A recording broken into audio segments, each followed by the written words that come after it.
Hi everyone, in front of me I've got Vivo V17 Pro and let me share with you how to reset all settings on this device.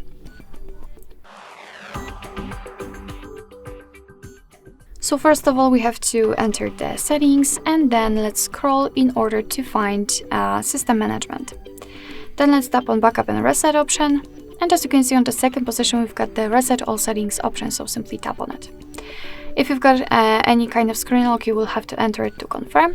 And as you can see, we've got this information that it will reset all settings and no data or media will be deleted. So just tap on reset if you're ready, and right now we have to wait until our device will reset the settings.